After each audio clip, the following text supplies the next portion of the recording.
Hello, all. Happy Thursday evening.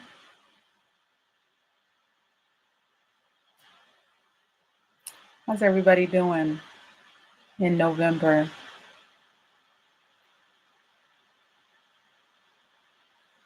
I'm doing pretty good. I hope that my internet connection remains stable because it's kind of storming here in Atlanta, Georgia. Uh-oh.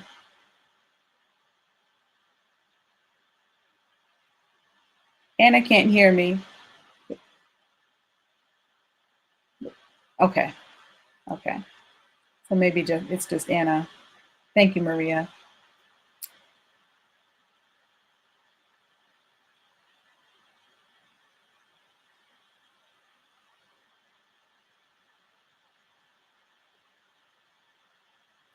Hello, hello, hello. Okay, so I'm going to go ahead and get started talking about characters and relationships.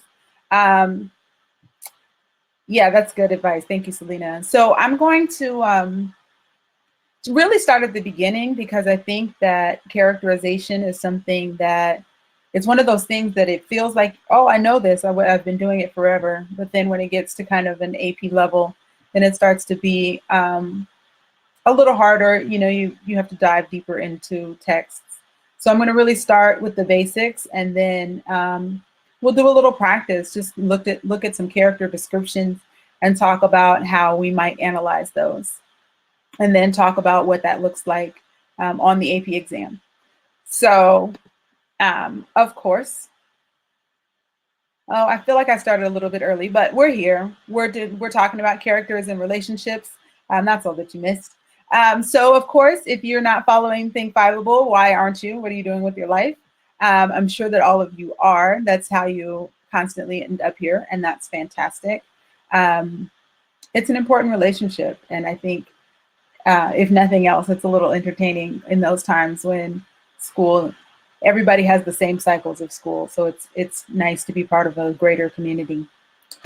Just some things coming up. Next Thursday, we're going to have finding theme through characterization. So for the next few weeks, we're going to be talking more about the Q3. So we're going to have a Q3 overview the Thursday after that, and we're going to have a bye. I just like using that word, but we're not going to have any stream on Thanksgiving, but we might have one the Wednesday before. But we'll be kind of sitting in a Q3 area for a while, talking about theme, talking about connecting other elements to theme as we end the semester in most places, whether that's in December or January or before or after. So today I'm going to always 8 p.m. Yes, Selena, always 8 p.m. I'm sorry. So all of those will be 8 p.m. The Wednesdays and the Thursdays. Except for Thanksgiving, we will always have a stream on Thursday and some Wednesdays. I know that there was a little snafu last night, so I apologize about that.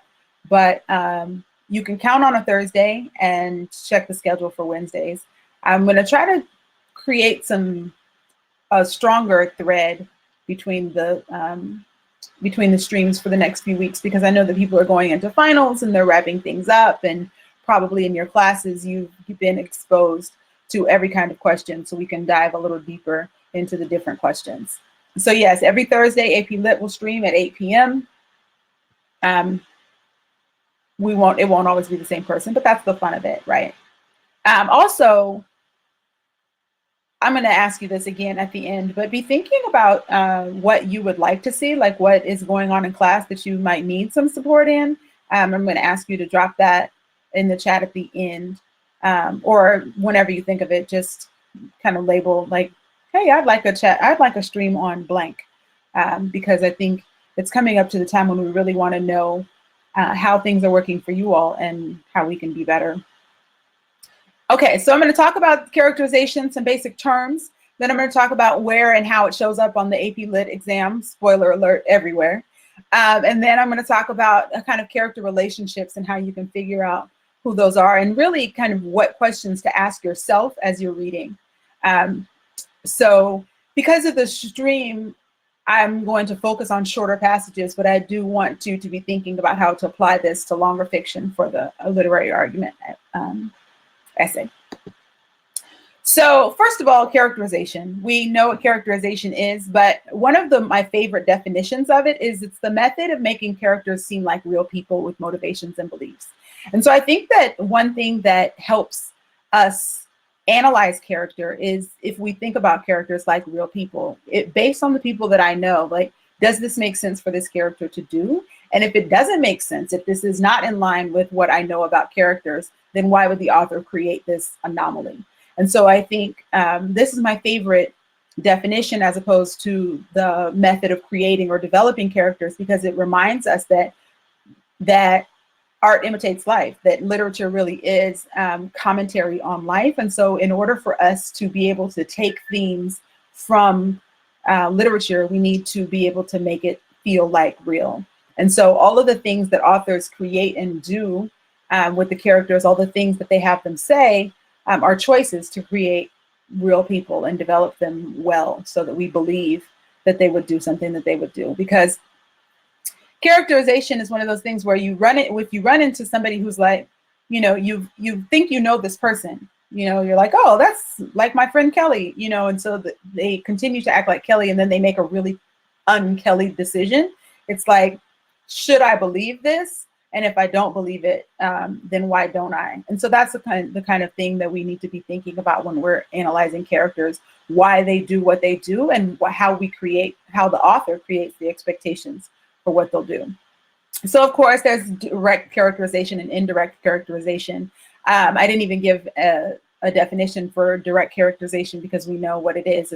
It's when the author tells us directly, to use the word in the definition, who the person is, what they look like, what they do. But indirect characterization has a stronger emotional impact because, again, that's how we get to know people. When you first meet a person, they don't necessarily say to you, hello, I have anger management problems and I'm very sensitive about the wrinkles on my elbow. Those are the kinds of things that you find out as you get to know someone. And so that's how strong character development happens. Characters are unfolded, I think, beyond their physical description, their physical description or what they actually look like and say. Point of view is really important in characterization because if you're reading something with first person narration, that gives you deep insight into one person, but also helps you understand how you're supposed to see other characters. And so I'm going to come back to that in a moment, but first person is almost always an unreliable narrator. And so an unreliable narrator is a term that maybe you know already, but it implies that we can't believe what this narrator is saying. We can't believe it kind of wholly. We have to take it with a little bit of a grain of salt because there's something that impairs that narrator. And sometimes that's just because that narrator is human, so we don't always see people clearly. We don't always see ourselves clearly. That's part of being human. And so a first person narrator is going to only allow you to see through their eyes, and those are going to be flawed. So, but a really unreliable narrator will be someone who tells you that they're a liar, like Holden Caulfield, if you've read The Catcher in the Rye, or a Hunter S. Thompson book or something. Like when somebody's constantly impaired, we know that they're unreliable. And so we have to take everything that they say, we have to look through their lens, but we also have to kind of decide whether or not we believe them. So if an author chooses to write in first person, that's going to definitely create a bias that we have to wade through a little more deeply and critically. A foil is a character whose contrast with another character highlights the attributes of one or both. I'm going to come back to that a little later. And then dynamic characters are often the protagonist, characters who develop and change.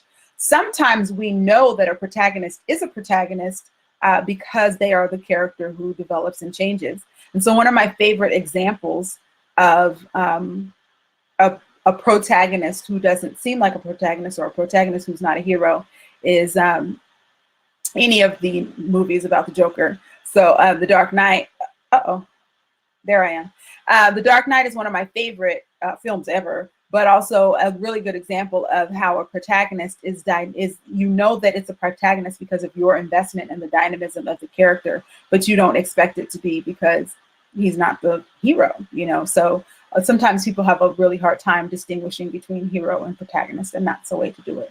So that's kind of the, you know, basic overview. Some of that might have been review, all of it might have been review, but just kind of making sure that we're all dealing with the same kind of definitions of what characters are and what they do and how we know. And characterization is all inference. So it's all figuring out based on my own personal experiences, plus what I'm given in this novel, like who is this person? Who does this person remind me of? Who is this? How is this person relate to my own aspirations of self? That kind of thing. And that's why it's easy. It's simple. I won't say it's easy. It's simple to say that the age of a protagonist is usually similar to the age of the target demographic to read it, because we like to relate. We like to find a connection that helps us understand. And it doesn't mean that you only read books with protagonists your age, because I like reading young adult fiction, and I haven't been a young adult for some time. But I also like reading about people completely different than me. It's just that helps to create a similarity that an entry point. So I'm going to read this little short passage that might be familiar to you if you have read The Great Gatsby. It is from the very beginning of the first page of The Great Gatsby. And so the narrator is talking about himself. And so I wanted to kind of use a first person example, because I think, again, it creates investment. It increases investment in that character when we hear a character talk about him or herself and figure out how true it is. So that's what I want us to be thinking about. The question to consider is, who is this person? How would you describe this person? And so as I read, I want you to drop some adjectives into the chat, so we can talk about who this person is, and then we'll talk about how we know. And again, whether or not this person is reliable and why we think yes or no. That's a lot of questions, but basically it's going to stay at the top. Who is this narrator? And then I'm going to ask you how you know. This is advice he got from his father. Whenever you feel like criticizing anyone, he told me, just remember that all the people in this world haven't had the advantages that you've had. We've always been unusually communicative in a reserved way, and I understood that he meant a great deal more than that. In consequence, I'm inclined to reserve all judgments, a habit that has opened many curious natures to me and also made me the victim of not a few veteran bores. Most of the confidences were unsought. Frequently, I have feigned sleep, preoccupation, or a hostile levity when I realized by some unmistakable sign that an intimate revelation was quivering on the horizon. For the intimate revelations of young men, or at least the terms in which they express them, are usually plagiaristic and marred by obvious suppressions. Reserving judgment is a matter of infinite hope. So the question is, who is this narrator? And you can answer that in as many words as you'd like, but think about how you would describe this person.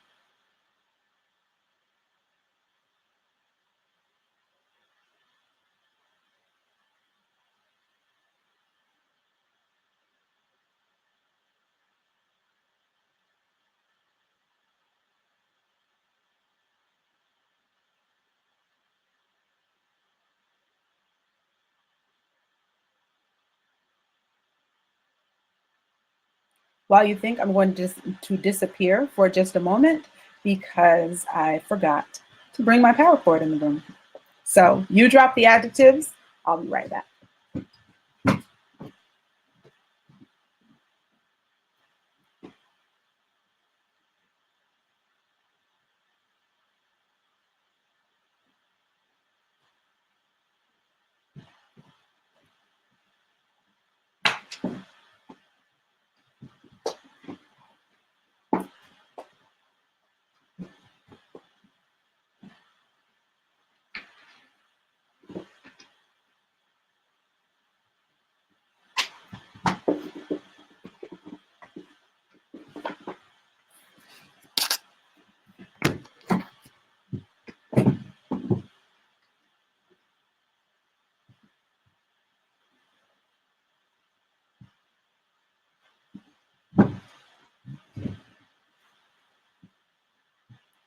Is everybody afraid to describe our friend Nick?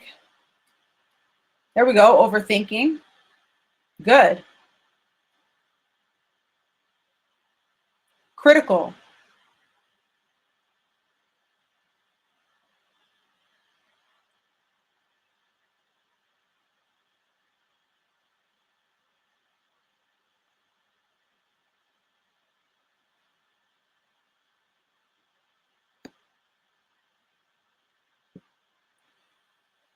So here's a sub question that I'm going to look at the answer to. Curious.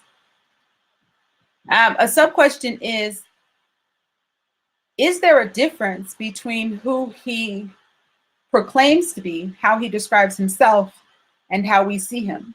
So for example, Ana Julia says he's curious. Is that what we see, or is that what he says about himself? And also, in contrast, right, to think about Olivia calling him critical, and whether or not those can exist together, and whether or not he would think he's either of those. So we see that from his own words, he says that he reserves judgment. He says that more than once in just this little part of a paragraph. At the beginning, he says he's inclined to reserve all judgments. And then at the end, he says reserving judgments is a matter of infinite hope. But does he, in this passage, judge people?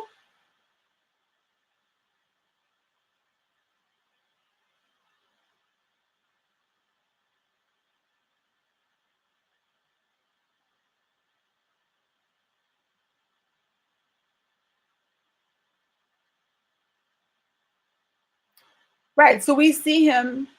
Yes, thank you, ladies. So we see him making really kind of harsh judgments about people. He's as Olivia says, he's critical, not of himself for judging people, although he's supposed to not, but we see him avoid people's confidences, right? Knowing that he says that his habit of reserving judgment has opened up many curious natures.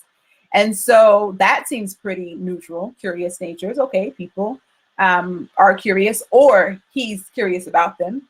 But then he says that the confidences are unsought and that he has pretended to sleep. So people come to him and they are plagiaristic and suppressing.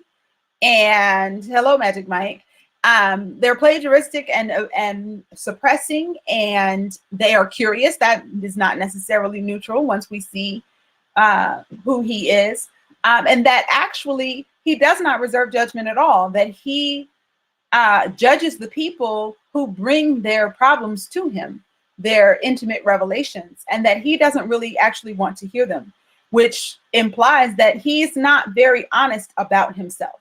And so we see that just in the discrepancy, right? In the separation of how we see him and how he sees himself. And so obviously that's a choice made by the author to show us that we can't really trust what Nick says from page 1, because he considers himself to be someone who is very open and unjudgmental. But the way that he talks about the people that come to him because of that supposed characteristic, alleged characteristic, he really is quite judgmental about them. And so he's a little condescending. He's a little superior. He's, as someone said before, he's critical, and maybe overthinking and maybe underthinking, right? So maybe he's not very realistic about who he actually is. And maybe he's projecting an image of non-judgmentality that isn't really true. And so we see that because this is first person, and because we are deep into his head, that allows us to see that contradiction. And so that's something that happens in a first person situation, because we're allowed to see the insight, we're allowed to make insights and see insights because of the way that the narration is delivered. And so that's something to really consider. especially when it's a first person situation, because first person is always limited. I only know what I think. I can only tell you what I see, right? If you're looking through my eyes, you're only going to see my life. And so that leaves a lot to be inferred about whether or not I'm true, whether or not I'm believable. And so that's how unreliable narrators are established. And so he's not necessarily dishonest, and he's not impaired. It's not like he's, a drunk. Although if you've seen the latest movie, there was even though he's unreliable, even though he's not established to be a liar. He's not, the narration doesn't tell us that he lies. The narration doesn't tell us that it doesn't tell us that he projects an image that's untrue or unreal, and he's not impaired. He's not under the influence of anything. But we see that he's unreliable because we have found the discrepancy between the way he describes himself and the way that he actually is. So, I was going to say, so in the last movie, which I really love, the choice was made by the director and the writers to put him into a rehabilitation psychiatric treatment center. Then maybe he's an alcoholic, and I feel like that's something that definitely, if that had been in the book, he would have definitely established him as an unreliable narrator in the beginning. To say that anything we see through his eyes is going to be under the influence or impaired. And so I feel like that was a artistic choice that I can see how they might have extrapolated that. I don't really like it because I think that it makes him less human. But that's just a note on movie adaptations. Okay, so we've been introduced to Nick. We've seen Nick, and this is how Nick talks about himself versus the way that Nick talks about others. Can I repeat the last 10 minutes? I don't think so, but you are more than welcome to visit the replay. So if we think about how this is going to show up, how this skill of analyzing characters is going to show up, it would show up first in a multiple choice question. So thinking about all that we said, all that you said, that he is judgmental, that he thinks he's not, that people come to him with their problems, but he's not necessarily desirous of hearing them. And that's something that we inferred based on the way he talked to them. So here's a question for you, a multiple choice question, AP-ish, AP styled, not it's AP-ish. So here's the question. The narrator's perspective throughout the passage might be described as that of A, a willing listener, B, a dissembling gossip, that should be A, not Anne, C, a reluctant therapist, D, an accommodating confidant, or E, an omniscient narrator.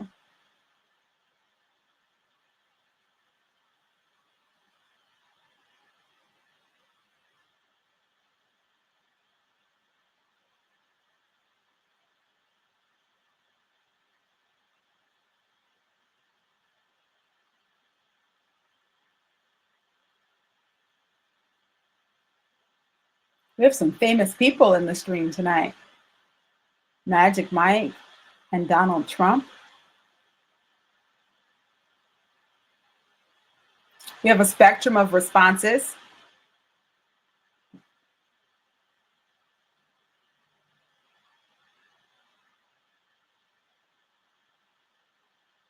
All right, so let's talk through this for a moment because we have quite a few E's, quite a few A's, and a couple C's, a few C's. And so A is a willing listener. If anybody's if anybody would like to explain why they think he's willing, why they think he's a willing listener, can you drop that in the chat? I know that I need to go back and forth between the passage and the question, but a willing listener, a reluctant therapist, and an omniscient narrator. Those are the three answers that we got. And so omniscient means that it's all knowing, right? So that's the way that omniscient works, and that's usually a third person narrator, because as I said, it's a first person narrator. It's impossible for me to know the thoughts of others, right? I only know what they say. I know how they impact me. And so Nick is not an omniscient narrator, because just based on the fact that he's speaking from the I, lets us know that he can't know, he's not going to know everything. So I'm going to go back to the passage really quickly. If anybody can show me, so we're the funny thing is, sorry, back and forth. So we're going between a willing listener and a reluctant therapist. And so if anybody can find text evidence to show that he is either willing or reluctant, drop that in the chat.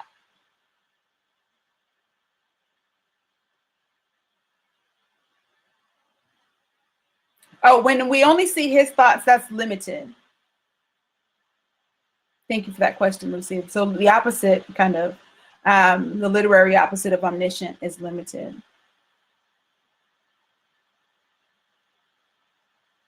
No problem. And so really, unless we're speaking from the first person of a mind reader or a divine person, it's going to be unlikely that we have omniscient first person.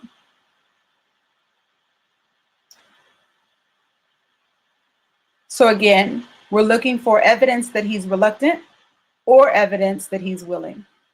And maybe you said willing and now you think reluctant, now that you're looking for evidence, and that's fine. But I'm just going to drop it in reluctant or willing, and then a colon and some evidence.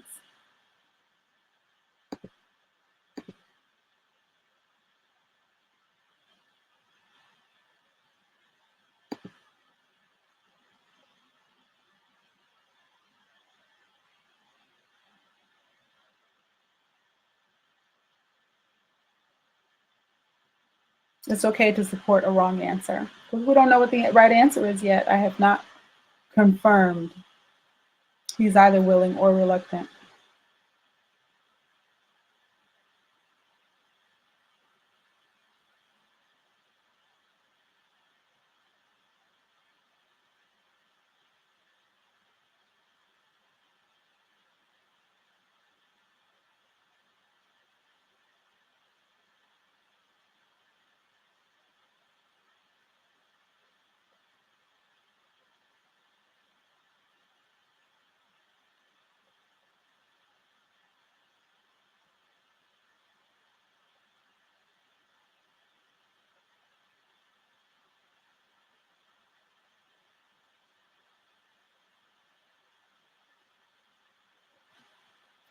So this question is asking us about the actual perspective, what we would analyze the perspective to be. And so we need to use the evidence that we have found as readers, as opposed to the evidence that he has told us as a narrator. Because again, we see that what he thinks of himself and what he shows us are not the same. So in the line about the confidences, so in the kind of middle after the ellipses, or after the second ellipses. So if you don't understand, what exactly can I repeat for you, Donald Trump? And I would be happy to do so. So we've seen that he says he reserves judgment again. He says that twice. In the middle, it says most of the confidences were unsought. Frequently, I have feigned sleep, preoccupation, or a hostile levity. And so feign means that you're faking, right? So it's not real. So he's pretended to sleep. He's pretended to be doing something else. He's pretended some hostility so that people would not share their intimate revelations with him, because he doesn't really want to hear them. So the answer then is that he's a reluctant therapist. People bring their problems to him, but he doesn't really want to hear that. And again, that is something that was revealed through the discrepancy between who he is and who he says that he is, because again, he claims to reserve judgment.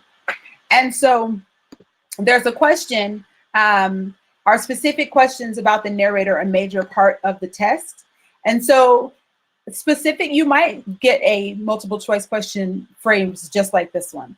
So that's one of the reasons that I used it. So you might get multiple choice questions about narrators, yes. You might get multiple choice questions about characters that are or are not the narrator. And then, as I'm going to show you a little later, there are ways that the essays are going to ask you about analysis of a narrator or character.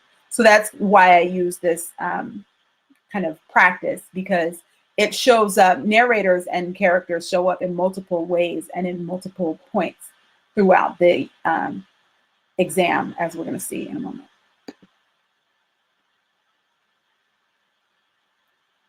I'm sorry. So reluctant means that you aren't very willing. So I think that's a good question, Rebecca. And again, so yes, so sometimes, exactly. Thank you, Olivia. So reluctant means that you're not willing, and dissembling means that you are not honest. But the reason why I didn't go into that before was because we haven't seen that he's a gossip. So there's no evidence that he's a gossip. So we knew that B was not the answer, even if we didn't know dissembling. But it is one of my favorite words. It basically means that you are not fully honest. Like, you might not be a whole liar, but you figure out how to tell untruths, or you often omit things that are truthful. So again, one of the most important parts of a test like this is going to be vocabulary and whether or not you can figure out answers without knowing words. So good job, though, in knowing that he wasn't a gossip and that he wasn't accommodating. So we didn't have B or D at all. Marianne asks, can evidence be when most of, oh, yes. That was from when we were talking about the answer to the question, can the evidence be most of the time that he feigned sleep? That's exactly right, Marianne. All right, so if we are moving forward, so again, talking about where it might show up on the AP exam. And so that's one of the ways that it's going to show up is in multiple choice questions. Another way that it's going to show up is in prose analysis. And it might show up in poetry, but not as much. So these two prose analysis prompts are from a few years back, but I just wanted to give you an example of how character shows up, because often the prose analysis prompts are going to be about analyzing a character. So this one is about two people. In the passage, Rosamund and Tertius Lydgate, a recently married couple, which is going to probably be complex, confront financial difficulties. Read the passage carefully, then write a well-developed essay in which you analyze how Eliot portrays these two characters and their complex relationship as husband and wife. So in this way, you need to not only understand the characterization of each person, but also how Eliot characterizes their interactions as a newly married couple. And so this is a very good example of the kind of layers of complexity of character that you're going to need to analyze on the exam, because you might be asked to analyze a complex relationship is a phrase that's found quite often on the second question, on the prose question. And so you want to constantly be thinking about who is each person, and then how do we watch them interact. And then another example is in a well-organized essay from 2014, analyze how the author reveals the character of Moses. And so that seems much more straightforward, but that's kind of the tricky part. If you only are analyzing one person, you're going to need to do that very deeply. And so you're going to need to understand not only who the person is, but how the author has shown you. So here is an example, another little passage to practice on, an example of a prose passage actually from an AP exam. I mean, it's just a piece, but in this case, we're looking not only at who the character is, but how we've been shown. Because if you look at that second prompt, it says you may wish to consider such literary elements as point of view, which we spoke about earlier, selection of detail and imagery. And so you need to think about how the techniques that you're accustomed to, how those how those things establish a character, because we don't always think about imagery telling us about a character. We think more about how they interact with others. And so I want us to look at this next passage and think about how the language that is used tells us how it adds to the characterization.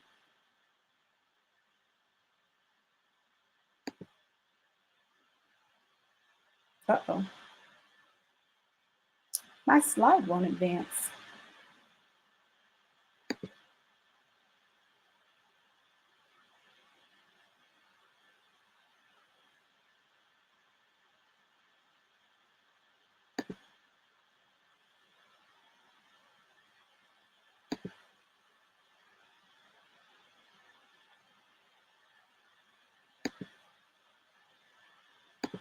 Oh, now we've gone too far. Rebecca had a great suggestion in the questions, so I think I've done that. Okay, here we go. Oh, so another question, and this is an actual, like I said, this is an actual passage, or a piece of it. Of course, it was longer than that. But the question is, if we get a question like this, will the passage be included or just the name of the book?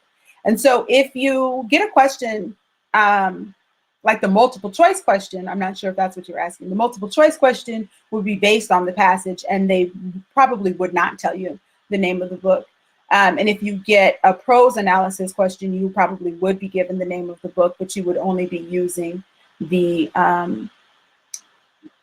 passage that is given. I hope that that answered your question. Again, will the passage be included or just the name of the book? So you're only going to get a passage for the multiple choice and the prose analysis. Okay, good. So here we get a description of a character named Coil. And the prompt says, write an essay in which you analyze how the use of language generates a vivid impression of Coil as a character. And so I wanted to give you just these two little paragraphs because we learn a lot about Coil in these two paragraphs, one that is only a sentence, but we also need to think about how it is that we learn about Coil. So not only what we learn about Coil, but how we learn it. So here's an account of a few years in the life of Coil, born in Brooklyn and raised in a shuffle of dreary upstate towns. Hive-spangled, gut-roaring with gas and cramp, he survived childhood.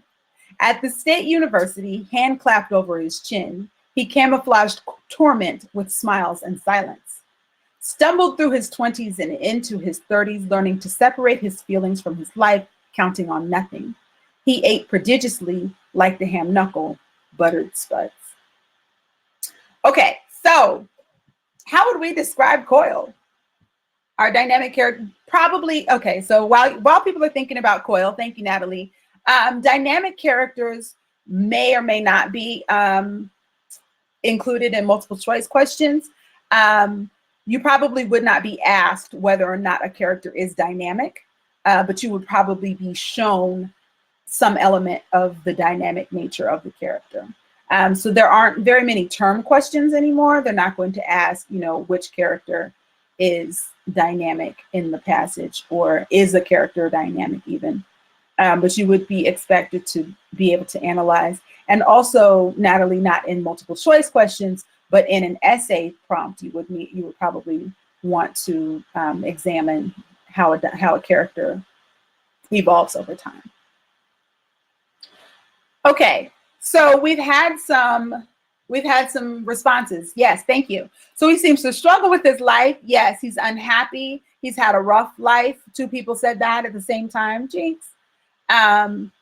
He's learned to be cunning due to his harsh life. Santiago, can you say just a little bit more about that, or tell us where you see that? Because that's really insightful, I think. And so while you're writing, we're going to come back to how he's learned to be cunning, or how you see that. And so we see rough, right? We see physically rough with gas and cramp. And then something important to look at is the words that are used to describe, I think I went out and here I am, I'm back. I don't know if you missed any of my words. But we see that he was hive spangled, which is not comfortable. Gut roaring with gas and cramp is not comfortable. We know that he lives in dreary towns. And so he's probably either going to reflect that dreariness or be very different from it. But what really stands out to me in terms of his childhood is the word survived, right? So this is where we get the implication that he barely made it, right? Mentally or physically. And so he's had a rough life, absolutely. And we see that because he survived childhood, right? But he got through, he went to college. And so there's a little bit of tension between what he did and what we might expect, because he had such a hard time in childhood and came from a number of towns, but went to college and kind of survived that too, right? He camouflaged his torment. And so not only do we see that it's rough, but we see, thank you. So here we come back to Santiago's answer, that he has learned how to, as it says, camouflage, it says survive. He stumbled into his 20s and 30s, and that was your evidence, right? Learning to separate his feelings from his life. And so he has been hiding behind his hand over his chin. There's something going on with his chin. There's something going on with his gut. There's something going on with his face, right? And so he has, in many ways, learned how to hide, and he's learned how to project something different than what's actually going on.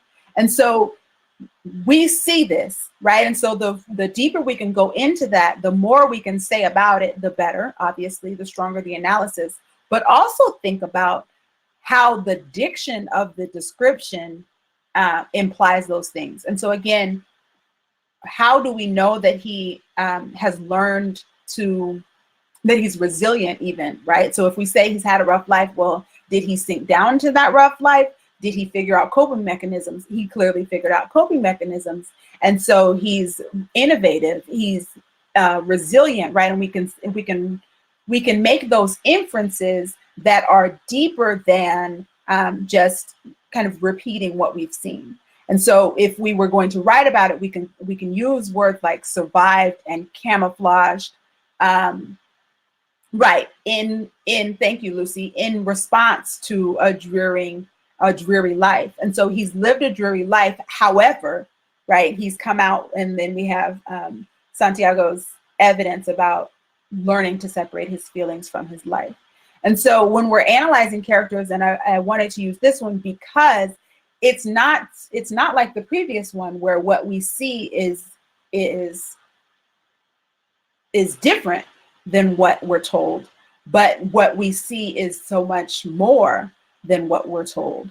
And so we would want to draw on what we infer rather than repeat what we've seen. And so to say he had a hard life and have evidence like that his gut was roaring with gas and cramp, which sounds like a very difficult situation, especially as a child. So we can say he's had a hard life, and that is true. And that is an inference because it doesn't say he had a rough life.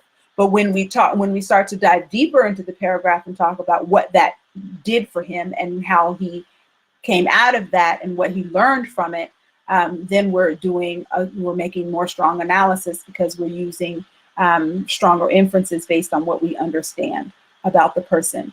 And then after all that, we think he's growing up and we think he's maturing, and then all of a sudden we're talking about how he ate. And so that's another kind of thing and so again, thinking about the definition of characterization from the beginning, about how characterization is the method by which authors make characters seem real. This is a real man. Like this is he feels like a real person because there's no polish about him, right? It's not like, oh, that's too good to believe. He might even be too bad to believe. But we know people who, have bad skin and bad gas. Like that's a thing. We get it. And so when we consider what that's meant for him in his life, then we come up with things like resilient or cunning or the resultant ideas. And that's what we really want to dive into. And that's how we talk about how the language generates a vivid impression, because we would pull words like dreary. Yes, thank you, Lucy. Words like stumbled through his 20s, and we would infer that he is therefore cunning. And so that's all how we connect that evidence to the commentary, right? And so those are really great pulls.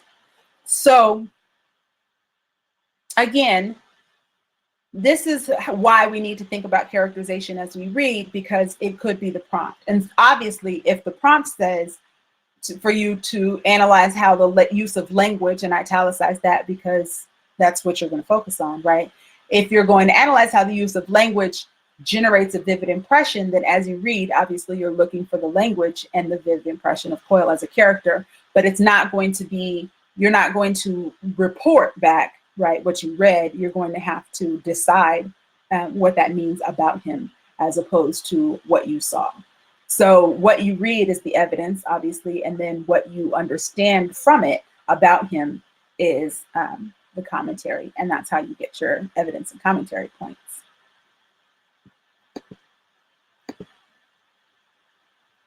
All right, so we've looked at how it shows up, how characters show up in multiple choice, how characters show up in Q2, and then how characters show up in Q3.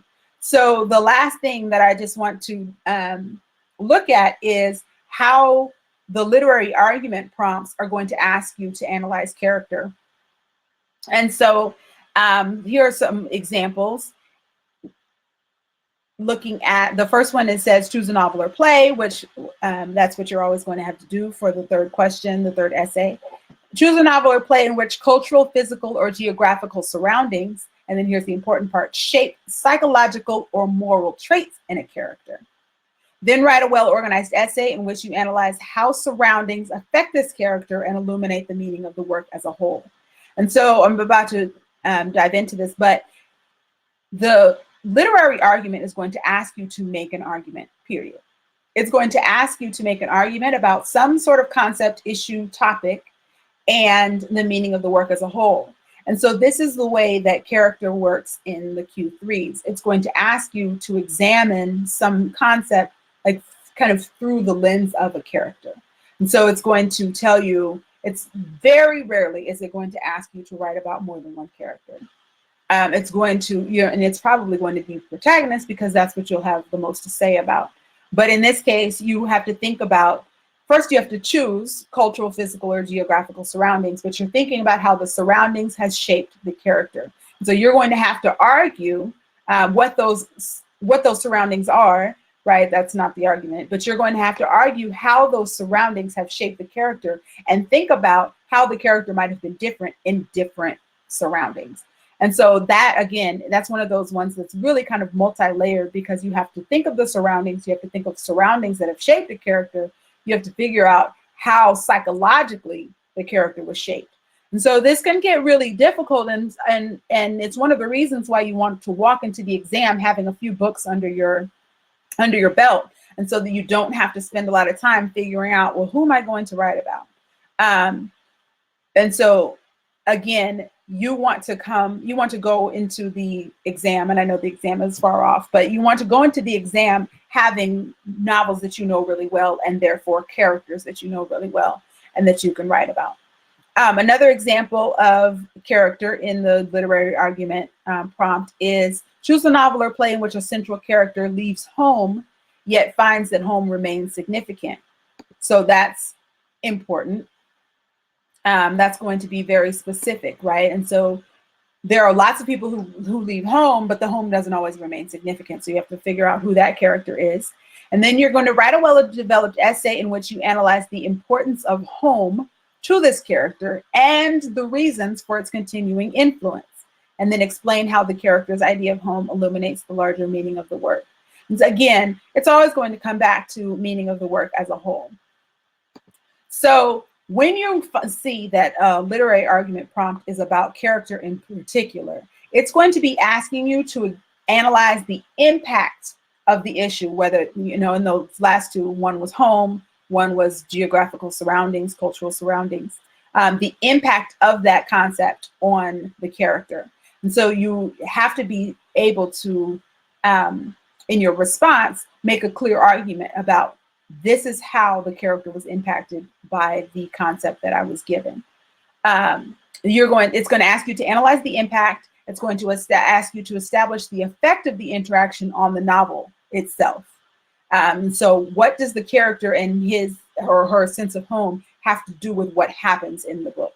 And then analyze how the character and concept contribute to or illuminate the meaning of the work as a whole. Because you're always going to have to come back to theme. You can't leave that out. You can't just write about the character's surroundings and how that impacted the character. You're going to have to take that out to a broader view and explain how that impacted the meaning of the work as a whole and how that relates to anybody's life, not just this character. And so your response is going to have to do those things. It's going to have to make a clear argument. And so the tricky thing in writing is not to just write a characterization analysis, right? You can't just write about who the character is or even who the character is in the relationship to home, but it's going to have to take that further and further out. And so you're going to have to remember for your evidence specific plot points, events in the book that showed the impact of the concept on the character. And so that kind of leads to Martha's question from earlier. Martha asked, can the commentary be wrong? And the commentary can be wrong. It's more likely that there are multiple ways for the commentary to be right. And so if we're looking at Coyle, for example, from that passage that I just had, if we're looking at him, your commentary would be wrong if it's not supportable by the evidence. And so that's why I asked Santiago to come up with a piece of evidence to support what he said, because his argument was fantastic, right? And so everything that anyone said about Coyle was absolutely supportable by the passage. And so that was great. But you need to be able to explain it. And so that connection is going to be what is wrong or right. And sometimes your connection can get a little twisted. It can be like an internet connection, unstable, right? That the reader of your essay is not able to see the thread that you've drawn between what you read and what you're arguing. So again, your response is going to make an argument. You have to make sure that your evidence is from the novel, but that you do not leave your argument there. And that is the tricky part about Q3, is that you have to use the plot, and a long time ago, and they've stopped saying it already, let alone with the new prompt, but they used to say, do not summarize the plot because readers don't want to see plot summaries, right? We may or may not have read the book, but this is not where we want you to tell us a plot summary. And in a character-based prompt, you have to write about more than just the character, right? We can't just write that Gatsby was this kind of person, but have to think about what home meant to him, how that is revealed through the characterization, and how that connects to the meaning of the work as a whole. So it's a pretty layered response that you're going to have to create. And so this is an excellent question. Ana Julia asked, can our response have a 0 in the thesis, but still receive a point in commentary? And it's tough, but it's possible. So you could have a thesis that is not strong enough to get a thesis point. Or you never really establish the argument that you're making.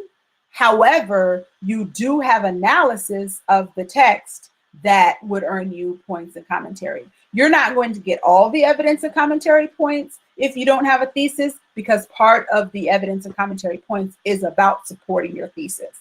But that's a really great question. You can write yourself into commentary that would earn you a point or two without having established a thesis. But it's going to have to be very, very strong, the commentary that you make. And you wouldn't be able to earn them all because of the way that the points are structured. So would I recommend not having a thesis? Absolutely not. Is that what you meant, Maria? Um, I do think that very often, if you don't, so two things. One, I think often you can write yourself into commentary that would earn you a point. And so I would recommend writing, even if you're not sure what you're going to say. Yes, I would recommend beginning to write. But my caveat to that is that I would really recommend that if you're not sure what you're about to argue, that you begin writing and leave space for a thesis, even just at the top of your paper. Or once you've realized what you're arguing, that you make sure that you have a thesis somewhere, like in the conclusion, that you, if you've written yourself into an argument, that you've established that argument. Because in order to get the point, it doesn't have to be in the beginning. That's where most people put it, but it doesn't have to be in the beginning. If they can, if your reader can point, if your reader can identify that you have established an argument, that you have written that as what your entire essay will be centered around, then you can get that thesis point. So I wouldn't recommend not having a thesis, but I also would not recommend waiting until you have a thesis to start writing if you're having trouble. And so again, I would say start writing and you will realize what you're writing about, and then make sure that you stamp that and have a sentence or two that establishes, you know, not say this is my argument, but a sentence or two that establishes your succinct answer to the prompt. And that it's very possible, and definitely happens often, that you write yourself into your argument. And so you would want to write that later. I hope that that answered your question. Okay, good. All right, so we have 4 minutes, and I had one more. Okay, yeah. So just a couple more things to think about when you are reading for character analysis. That one, there's a term called foil, and I'm not sure if everyone is familiar with this, but a foil, as I said earlier, is a character whose contrast with another character highlights the attributes of one or both. And that really is kind of important if you're trying to analyze a relationship. And so you want to think about, so if you've read The Crucible, so Elizabeth was like really pure, she was married, she was older, she was established, she was mature, she was religious. And then Abigail was like everything, all those opposites, right? She was young, she was, I guess, sexy. She was a seductress. She was, as I said earlier, and we learned the word dissemble. This is actually where I learned that word. She was a dissembler. She's not honest. She's not religious. And so the more that Elizabeth is good, the more we see how bad Abigail is, and vice versa. And so that's how foils work. And I always think about aluminum foil, like how you use it in the oven because it like reflects the heat. And so they, it's like a funhouse mirror version of each other though, because they're not going to reflect each other. They're going to show how opposite they are. And so it's not going to be black and white, but it's definitely going to be, you know, like purple and yellow. Like you're going to see the yellower one gets, the more purple the other sees, if that makes sense on the color wheel. And so an example of that is Elizabeth and Abigail. If you've read Othello, Iago and Othello are also similar. The more conspiratorial and wily Iago is, the more honest and straightforward Othello seems. And then also the crazier Othello seems, the more sane Iago seems, even though that's really the opposite. And in the same way, Desdemona is, again, like Elizabeth, you know, pure and unknowing. And Emilia is in the conspiracy with everyone else.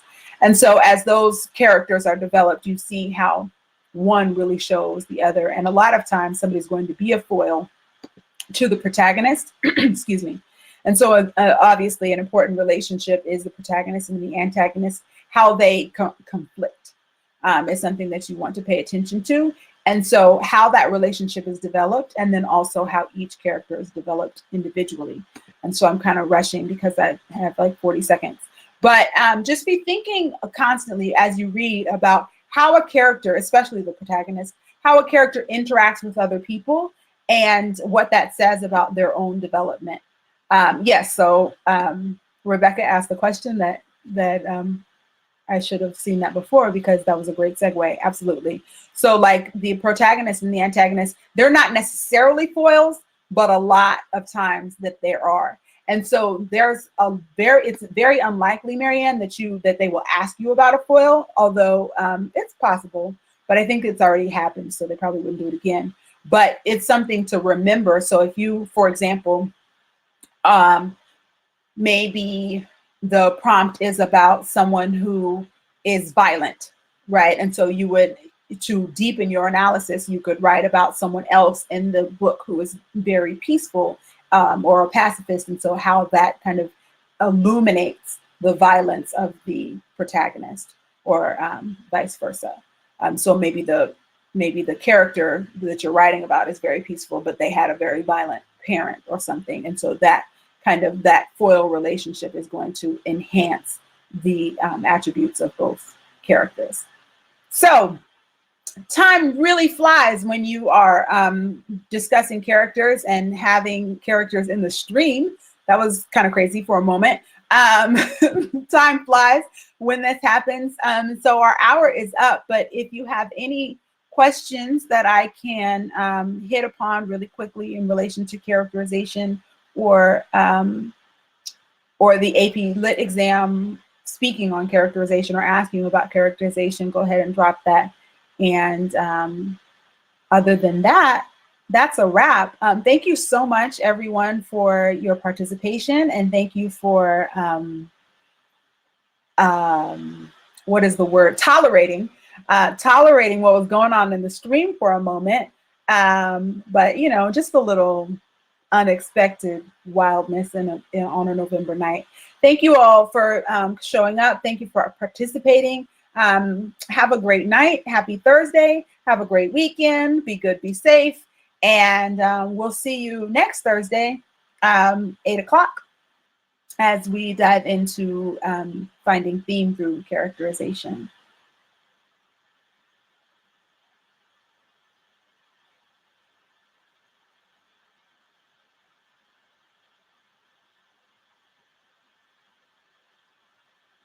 Good night. Thanks all.